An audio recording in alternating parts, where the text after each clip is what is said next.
नमो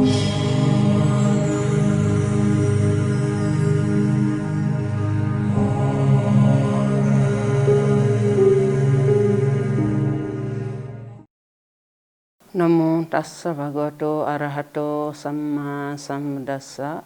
पहिला भगवान बुद्धलाई वन्दना अनि धम्मवती गुरुमालाई वन्दना। भोलि टेलिभिजनबाट प्रसारण भइरहेको यस धर्म देशमा सुनिराख्नु भएका सबै श्रोतावर्गलाई आयु आरोग्यको कामना गर्दछु। आज मैले बुद्ध शिक्षाको सिलसिलामा सतिपट्ठान ध्यानमा आधारित केही ज्ञानको बुद्ध शिक्षा सम्बन्धी ज्ञानको कुरा बताउन गइराखेको छु। भगवान बुद्धले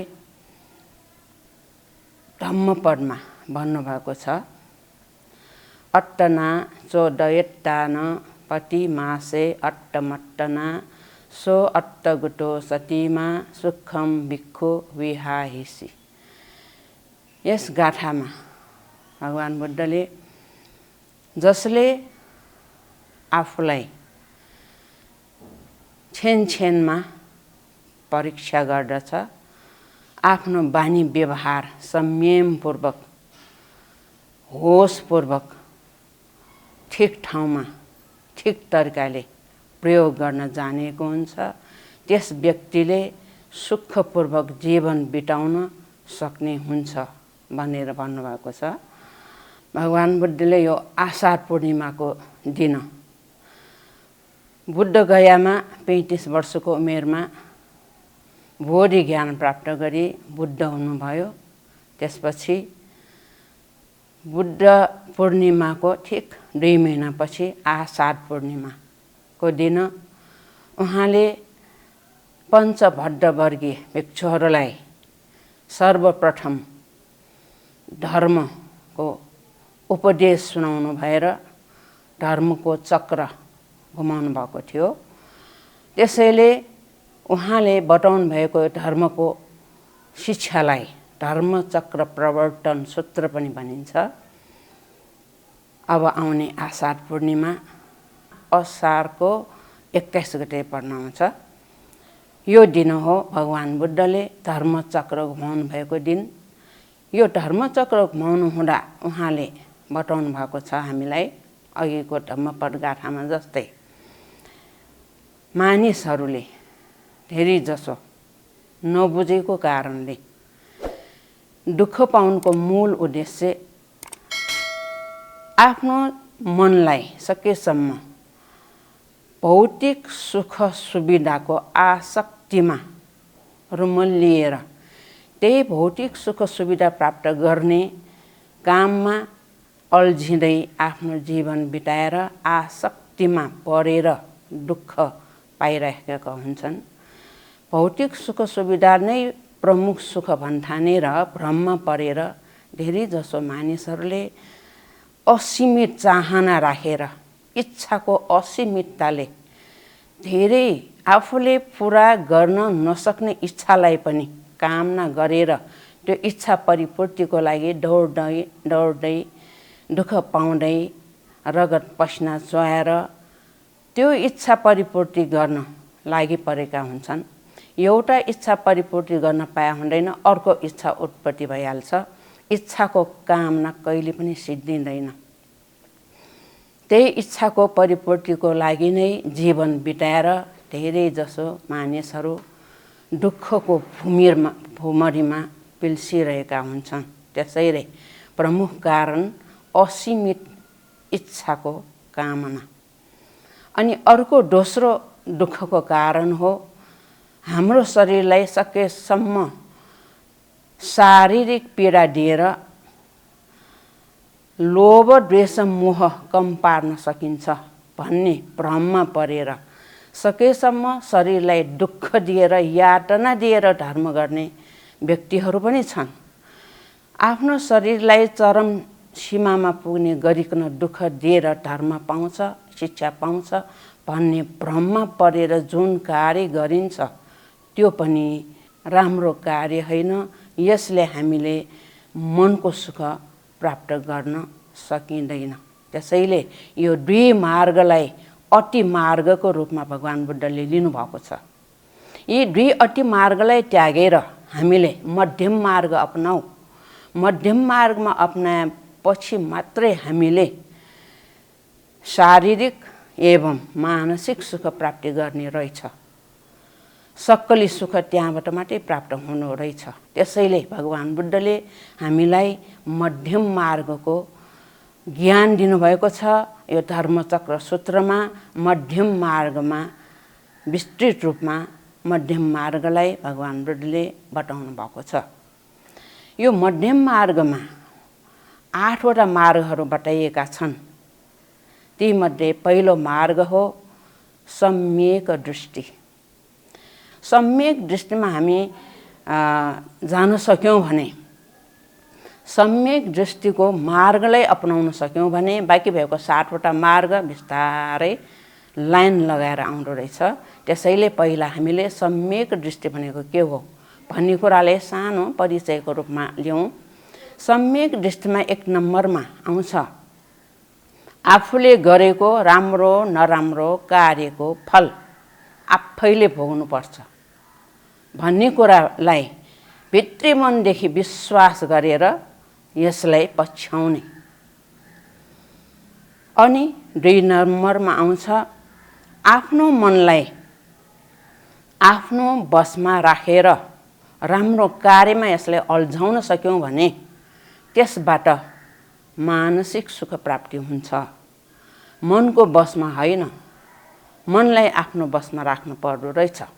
मनलाई आफ्नो बसमा राखेर यसलाई ठिक कार्यमा अल्झाउने, त्यसलाई भनिन्छ ध्यान सम्यक दृष्टि।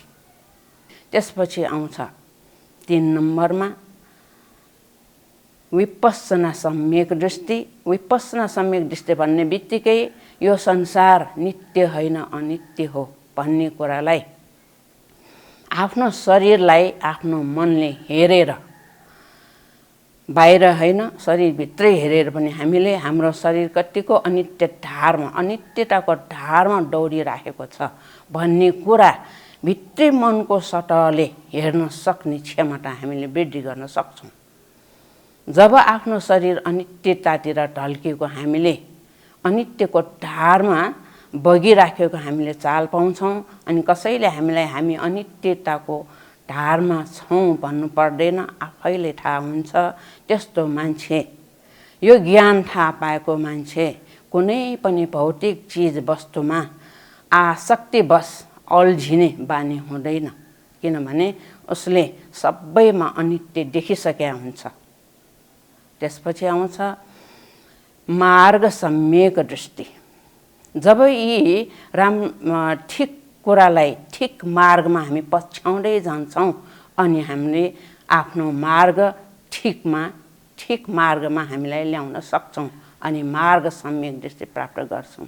त्यसपछि आउँछ फल सम्यक दृष्टि। मार्ग सम्यक दृष्टिमा पुगिसकेपछि आफूलाई फल त्यसै आउँछ।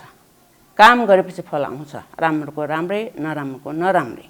अघि त्यही भएर भगवान बुद्धले धर्मचक्र सूत्रमा आर्य अष्टाङ्गिक मार्गबारे विस्तृत रूपमा बताउनु भएको छ।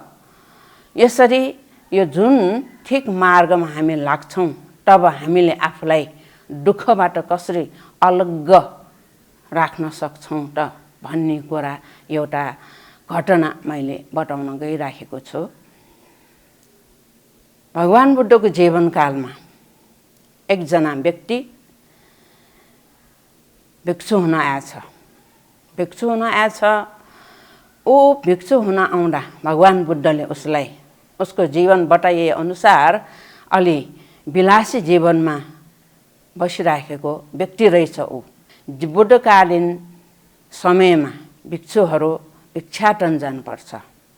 भिक्षाटन गएर मात्रै भोजन प्राप्त हुँदो रहेछ। ऊ अलि विलासिता जीवन बिताइराखेको व्यक्ति भएको कारणले टाढा टाढा भोजन गइराख्न उसलाई अलि गाह्रो हुने देखेर भगवान बुद्धले उसलाई एकजना उपासिका कहाँ पठाउँछ। गयो भर्खर भिक्षु भएको, अनि ध्यान भावनामा त्यति बानी पनि छैन भर्खरको भएको कारणले गयो। ध्यान भावना गरेर आफ्नो मनलाई काम दिन सक्ने व्यक्ति, मनको अधीनमा होइन मनलाई आफ्नो बसमा राखेर काम दिन सक्ने व्यक्तिले आफ्नो चित्तलाई भूतकाल र भविष्यकालमा दौडाउने काम गर्दैन। तर जब ध्यान भावना कमजोर हुन्छ, मनलाई आफ्नो बसमा राख्न सकिँदैन, भिक्षाटन गएको अवस्थामा उसले आफ्नो मन भूतकालमा दौडाएछ। भूतकालमा दौडाएपछि उसले आफू विलासी जीवन बिताइराखेको अवस्थामा गृहस्थी जीवनमा धेरै मिष्ठान्न भोजनहरू खान पाउने रहेछ, खाने बानी रहेछ। अनि अलि टाढा रहेछ उपासिकाको घर, भिक्षाटन जाने घर टाढा। अब कति समयसम्म उसले बाटोमा हिँड्दा हिँड्दै उसले मनमा कुरा खेलाएछ, म पहिला गृहस्थी हुँदा कति राम्रो मिठो मिठो तरकारीसँग भोजन खाने गरेको, अब यो भिक्षु भइसकेपछि उनीहरूले जे दियो त्यही खानुपर्छ, अब मैले पहिला जस्तै मिठो खान पाउँदैन भन्ने कुरा मनले सोचेछ। मनले सोचेछ यस्तै भूतकालमा गयो, मैले पहिला यस्तो गर्दथेँ, अनि भविष्यकालमा गयो, अब यस्तो गर्नु पाउँछ कि पाउँदैन, यस्तै कुरा खेलाउँदै उनले मनलाई बेकारको कुरामा मन दौडाउँदै मनको शक्ति बेकारमा खर्च गर्दै उपासिका काम पुग्यो। पुगिसकेपछि उपासिकाले पहिल्यै खबर पाइसकेको एकजना भिक्षु आउँदैछ भिक्षाटनको लागि भन्ने कुरा थाहा पाएकोले उपासिकाले उक्त भिक्षुलाई आसन तयार गरेर सबै राखेको रहेछ। अनि उपासिकाले भोजन लिन गइराखेको अवस्थासम्म पनि उक्त भिक्षुले अब उपासिकाले कस्तो तरकारी ल्याउने हो, कस्तो तरकारी मैले भने जस्तो तरकारी खान पाउने हो कि होइन भन्ने कुरालाई बेकारको चिन्ता लिएर उसले भूतकाल र भविष्यकालमा मात्रै चित्त दौडाएर चित्तको शक्ति खर्च गरिरहेको रहेछ। जब उपासिका आयो भोजन अर्पण गर्यो। भोजन अर्पण गरिसकेपछि भिक्षुले देख्यो उसले जुन तरकारीको इच्छा गरेको हो उपासिकाले त्यही तरकारी ल्याएर चढाएको रहेछ। अनि भिक्षु त अचम्म पर्यो, ओहो मैले यो तरकारी खान पाउँदिनँ अब भन्ठानेको यही तरकारी मलाई दान दियो। उपासिकाले अब भिक्षु भोजन आउनुहुन्छ भन्ने थाहा पाएपछि अलि श्रद्धाले राम्रै तरकारी मिठो तरकारी बनाउला भन्ने इच्छा राखेर बनाएर रहेछ भन्ठानेर उसले उहाँ भिक्षुले भोजन अर्पण गरेर लिनुभयो। अनि आफूले पढ्नुपर्ने जुन आशीर्वाद रूपी श्लोकहरू पढेर भोजन गर्नुभयो। आफूलाई मनपर्ने तरकारी भएको कारणले उहाँले भोजन इच्छापूर्ति हुने गरिकन भोजन सेवन गर्नुभयो।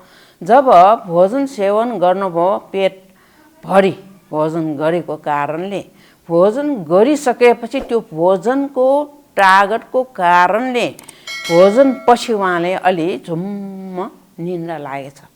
त्यो बेलामा उहाँको मनमा के आयो, अब गृहस्थी भएको बेलामा भए मैले आनन्दले खाना पछि आनन्दले सुत्न पाउँथेँ, अब यो अर्काको घरमा कसरी सुत्ने। यसरी सुत्न पाए हुने जस्तो इच्छा गरेको अवस्थामा उपासिका फेरि हाजिर भएछ। भन्थे तपाईँलाई निन्द्रा लाग्यो होला, त्यत्रो बाटो हिँडेर आउनुभएको, अब भोजन पछि त निन्द्रा लाग्छ, अब सुत्नुहोस् न भन्दै एकछिन अलि आराम लिनुहोस् भनेर उपासिका गएछ। आराम लिनुहोस् भएपछि आराम लिनलाई त पहिला होइन आफ्नो गृहस्थीमा भए मजाले आफ्नो ओछ्यानमा सुत्न पाउने, अनि यसो चादरहरू अथवा सिरकहरूले ओढेर सुत्न पाउने। अब अर्काको घरमा यो कार्पेटमा कसरी सुत्ने, न ओछ्यान छ भन्ने मनमा मात्रै आएको। त्यही अवस्थामा फेरि उपासिका हाजिर भएछ। भन्थे यो संसारमा आफ्नो भन्ने केही छैन, न आफ्नो चाडड छ न आफ्नो ओछ्यान छ भनेर उपासिकाले भनेछ भन्ने बित्तिकै अनि भिक्षु टर्सेछ। के हो यो उपासक र चान्चुन जस्तो छैन, मैले जुन इच्छा गरेको त्यही तरकारी खुवायो यसले, अनि निन्द्रा लाग्यो भन्ने बित्तिकै सुत्नुहोस् भन्थे भनेर भन्न आयो, यो चान्चुनको उपासिका होइन जस्तो भनेर उसलाई शङ्का लागेर उसले उपासिकाले छोडेछ। के हो उपासिका, तिमीले त अलि मनको कुरै बुझ्ने जस्तो छ नि भनेर उसले त्यसै ठट्टामा छोड्या रहेछ। उपासिकाले भन्यो, हो भन्थेहरूकै सङ्गतमा गएर मैले ध्यान गरेर ध्यान भावना गर्दा गर्दै अरूहरूको चित्तको कुरा थाहा पाउने केही ज्ञान पनि मलाई प्राप्त भयो भन्थे, त्यही भएर अलिअलि थाहा छ भन्थे मलाई भन्ने बित्तिकै उक्त भिक्षु त्यो उपासिकाको अगाडि बस्न तर्सेछ। यसले त मेरो चित्तको सबै कुरा थाहा पाएछ, अब अघि मैले चित्तमा उत्पन्न गर्न नहुने कुरा पनि आएको छ, यसले थाहा पाएछ। भिक्षु तर्सेर अब यहाँ नबस्ने भनेर झुरुक्क उठ्नुभयो अनि निन्द्रा पनि भाग्यो। अनि म त गएँ उपासिका भनेपछि अनि उक्त उपासिकाले भन्थे, तपाईँ एकछिन आराम लिन्छु भन्नुभयो होइन भनेर सोधेछ।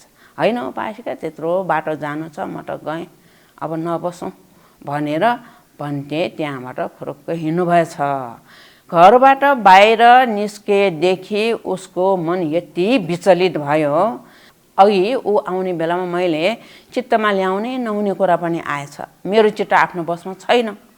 चित्तमा जे कुरा मेरो मनमा उत्पत्ति भयो, चित्तमा उत्पत्ति भयो, त्यो सबै यो उपासिकाले थाहा पाएछ। अब भोलिदेखि यस कहाँमा आउन्न, भगवान् शास्ता अब भोलिदेखि यस कहाँ नपठाऊ भन्छु म भन्दै त्यो 1 घन्टाको बाटो उसले यति मनमा कुरा खेलायो, मन आफ्नो बसमा छैन, ध्यान भावना बलियो छैन। बल्ल बल्ल भगवान् बुद्ध कहाँ पुग्यो। 1 घन्टा पछि पुग्ने बित्तिकै भगवान् बुद्ध कहाँ गएर भगवान् शास्ता अब म भोलिदेखि त्यो उपासिका कहाँ नपठाउनु, म त्यहाँ जान्न, बरु अर्कै ठाउँमा पठाउनु मलाई भोजनको लागि भनेर पुकार गर्न गएछ। अनि भगवान् बुद्धले भन्नुभयो, भगवान् बुद्धलाई थाहा छ किन उसले यस्तो भनेको भन्ने कुरा, अनि किन कारण बताऊ भनेर सोधेछ। होइन भगवान् शास्ता, कारण भन्न पनि लजाएछ है, होइन भगवान् शास्ता म अरू कहाँ जान्छु, उस कहाँ त जान्न भनेपछि भगवान् बुद्धले भन्नुभयो, भिक्षु तिमी जबसम्म आफ्नो चित्तलाई आफ्नो बसमा राख्न सक्दैनौ तबसम्म त्यही उपासिका कहाँ जानै पर्छ। जब तिमीले आफ्नो चित्तलाई आफ्नो बसमा राख्न सक्ने छौ अनि मात्र त्यहाँ जानु पर्दैन। अनि त उसलाई धर्म सङ्कटमा पर्यो, अनि के गर्ने, धेरै मनमा कुरा खेलाए, धेरै तर्स्यो, अब के गर्ने, म उस कहाँ कसरी जाने। त्यही भएर भगवान् बुद्धले भन्नुभएको, जबसम्म आफ्नो चित्तलाई आफ्नो अन्डरमा राख्न सकिँदैन तबसम्म हामीले यो चित्तमा असीमित चाहना उत्पत्ति गरेर नचाहिने कुरामा मन खेलाएर हामीले मनोबल शक्ति खर्च गर्दो रहेछ। भूतकाल र भविष्यकालमा मात्रै मन दौडाएर मनोबल शक्ति खर्च जति जति हुन्छ त्यति त्यति मनको शक्ति खर्च भएर मन कमजोर भएर जति जति मन कमजोर हुन्छ त्यति त्यति मानसिक रोगले सताएर, अनि जति जति मन कमजोर हुन्छ, जति जति मनको शक्ति खर्च हुन्छ त्यति त्यति सानो समस्या पनि ठुलो देखिने हुँदो रहेछ। त्यस्तो व्यक्तिले जति जति डिप्रेसनको शिकार हुन्छ त्यति त्यति उपाय, समस्या समाधान गर्ने उपाय नदेखेर केही उपाय नपाएको कारणले धेरै जसो मानिसहरू आत्महत्यातिर लाग्दो रहेछ। असीमित चाहना उत्पत्ति हुन्छ, त्यो चाहना त्यो इच्छा परिपूर्ति गर्ने सामर्थ्य हामीमा हुँदैन। इच्छा गर्नु भन्दा पहिला नै हामीले सोच्नु पर्दो रहेछ, यो इच्छा मैले पूर्ति गर्न सक्ने हो कि होइन। यदि त्यो इच्छापूर्ति गर्ने आफ्नो क्षमता छ भने मात्रै त्यो इच्छा गर्नु, होइन आफूसँग क्षमता छैन भने त्यो इच्छा गर्दै नगर्नु, अनि समस्या त्यसै समाधान हुन्छ। अब यो भिक्षुले पनि उसले इच्छा राख्यो यो खाने त्यो खाने मैले खान पाउँछु कि पाउँदिनँ भन्ने नचाहिने कुरामा धेरै शक्ति खेर फाल्यो उसले। यो कुरा भगवान् बुद्धले थाहा पाउने बित्तिकै उहाँलाई दया लाग्यो, माया लाग्यो उसको भिक्षुको त्यो यातना देखेर दया लागेर भगवान् बुद्धले उसलाई माया गर्दै भन्नुभएको छ, तिमी पिर नल्याऊ, मैले तिमीलाई एउटा उपाय सिकाएर पठाउँछु, पिर नगर्नु भनेर भगवान् बुद्धले उसलाई उपाय सिकाउनु भएको हामीले जान्नुपर्छ। उहाँले सतिपट्ठान ध्यानको उपाय सिकाउनु भयो। ल अब तिमीदेखि भोलिदेखि तिमी त्यहाँ जाने भयो, तिमीले भूतकाल र भविष्यकालमा मन नदौडाउनु, भोलि जाने बेलामा जाने बित्तिकै तिमी अब खुट्टाले टेकेर जाने हो, दायाँ खुट्टा उचाल्यो अनि भुइँमा टेक्यो, फेरि बायाँ खुट्टा उचाल्यो भुइँमा टेक्यो, दायाँ खुट्टा उचालेको भए दायाँ खुट्टा उचालेँ भनेर मनमा राख्नु, मन त्यसैमा राख्नु, वर्तमान अवस्थामा मन राख्नु। तिमीले नचाहिने कुरामा गइसकेको बितेको कुरा नआएको भविष्यको कुरामा मन नदौडाउनु, जे गरेको छ वर्तमान अवस्थामा त्यसैमा मन राख्ने, अरूमा मन नदौडाउने भनेर त्यो सबै सतिपट्ठान ध्यानको विषयमा राम्ररी बताएर पठाउनु भयो। अनि गयो भिक्षु जाने बेलामा त धेरै तर्स्या थियो, उसलाई धेरै पिर परेको थियो। गयो उसले भगवान् बुद्धले सिकाउनु भएको उपाय अपनाउँदै गयो, सङ्क्रमण गर्दै दायाँ खुट्टा उचालेँ भुइँमा बसालेँ, बायाँ खुट्टा उचालेँ भुइँमा बसालेँ गर्दै यो दायाँ खुट्टा भए दायाँ खुट्टा, बायाँ खुट्टा भए बायाँ खुट्टा। अब त्यो मन जे गर्यो त्यसैमा मन ठ्याक्क राख्दै गयो। जब उपासिकाको घर देख्यो, घर देख्ने बित्तिकै तर्स्या, तैपनि आफ्नो मनलाई बसमा राखेर बुद्धले देखाउनु भएको उपायलाई व्यवहारमा प्रयोग गर्दै गयो। अनि उपासिकाको घरमा पुग्यो, अनि उपासिकाले त आसन राखेको थियो, आसनमा बस्यो, बसेपछि आफ्नो शरीरलाई आसनमा छोएको समेत पनि याद गरेर उसले सतिपट्ठान ध्यानलाई त्यसैलाई मनमा ध्यान राखेर हेर्ने, हगि हेरेको भए हेरे मात्रै, देखेको भए देखेको मात्रै, छोएको भए छोएको मात्रै, खाएको भए खाएको मात्रै। त्यही भएर सतिपट्ठान ध्यानमा भनिएको छ दित्थे दित्थमट्टम भविष्यति, सुत्ते सुत्तमट्टम भविष्यति भनेर। त्यस्तै त्यो भिक्षुले यसरी नै आफ्नो त्यो जुन भगवान् बुद्धले बताउनु भएको उपायलाई प्रयोग गर्दै बस्नुभयो। उपासिका आयो, उपासिका आएर भोजन अर्पण गर्यो, अर्पण गरेर लिएँ। अनि पछि त्यो भोजन जुन थियो त्यो आशीर्वाद रमाइलो आशीर्वाद दिँदैछु त्यत्तिकैमा सिद्ध्यो। अनि फेरि जुन त्यो भोजन आयो, भोजन यसरी अब आफूले भोजन मुछेँ, तरकारीसँग भोजन मुछेँ, हातले लिएँ घाँस अनि मुखमा राखेँ, मुखमा राख्ने चपाएपछि निलेँ, सिद्ध्यो। कस्तो भोजन ल्यायो, कस्तो तरकारी ल्यायो, के स्वाद रहेछ त्यसमा मन छैन भनेपछि त्यहाँ त्यो चित्तलाई नचाहिने कुरामा विचार गर्ने फुर्सदै छैन। वर्तमान अवस्थामा जे भइराखेको छ त्यसमा मात्रै मन राख्ने, मन राखेर त्यत्तिकैमा मन सिद्ध्यायो होइन, त्यो मनको काम सिद्ध्यायो। गर्दै भोजन सिद्ध्यो। जब भगवान् बुद्धले सतिपट्ठान ध्यानको उपाय सिकाएर पठाउनु भयो, त्यो उपायलाई व्यवहारमा प्रयोग गरेको कारणले नचाहिने कुरा खेलाउने उसलाई फुर्सदै भएन। वर्तमान अवस्थामा मन ठ्याक्क राखेर ध्यानमा मनको बसमा होइन, मनलाई आफ्नो बसमा राखेर राम्रो वर्तमान अवस्थामा मनलाई राख्न सकेको कारणले उसले मानसिक यातना उत्पत्ति हुने नचाहिने कुरामा उसले अल्झाउनु पाएन। जब भोजन सिद्धिने बित्तिकै उठेर ल उपासिकामा गएँ भनेर त्यहाँबाट त्यो घरबाट निस्केपछि यति मन आनन्द भयो, म जितेँ, मैले आज जितेँ भनेर मनमा यति हर्ष उत्पत्ति भयो। मैले उपासिका कहाँ नचाहिने सोच्ने फुर्सदै पाएन। मैले आज सतीपट्ठान ध्यान गर्न पाएको कारणले मनलाई काम दिन सकेँ। मनको अधीनमा होइन, मनलाई मैले अधीनमा राख्न सकेँ। बाँकी भएको 1 घन्टा ध्यान पनि अघि भने जस्तै चङ्क्रमण गर्दै दायाँ खुट्टा उचालेँ, बायाँ खुट्टा उचालेँ।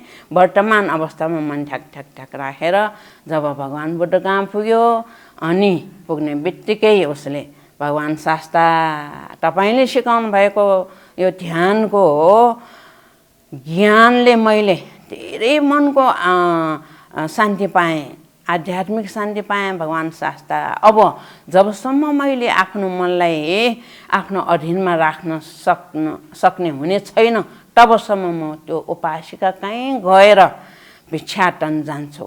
यसबाट थाहा हुन्छ हामीले आफ्नो मनलाई वर्तमान अवस्थामा राख्ने शक्ति जब प्राप्त गर्न सक्छौँ सतीपट्ठान ध्यानले, तब हामीले आध्यात्मिक शान्ति प्राप्त गर्दो रहेछ। जबसम्म हामीले यो आफ्नो मनलाई आफ्नो बसमा राख्ने हुन्छ, संयमपूर्वक राख्न सक्छौँ, समय समयमा आफ्नो मनलाई परीक्षा गर्ने हुन्छौँ, तबसम्म हामी सुखलाई अगाडि ल्याएर भाग्यमानी भएर आफ्नो जीवन बिताएर जीवन सार्थक पार्न सक्छौँ। यो जुन सतीपट्ठान ध्यान हो, यसलाई हामी सबैले आफ्नो जीवनमा प्रयोग गरेर यो भिक्षुले जस्तै हामीले पनि भाग्यमानी हुन सकौँ भन्ने कामना गरेर आजको धर्मदेशना यहीँ टुङ्ग्याउँछु। भवतु सब मङ्गलम्।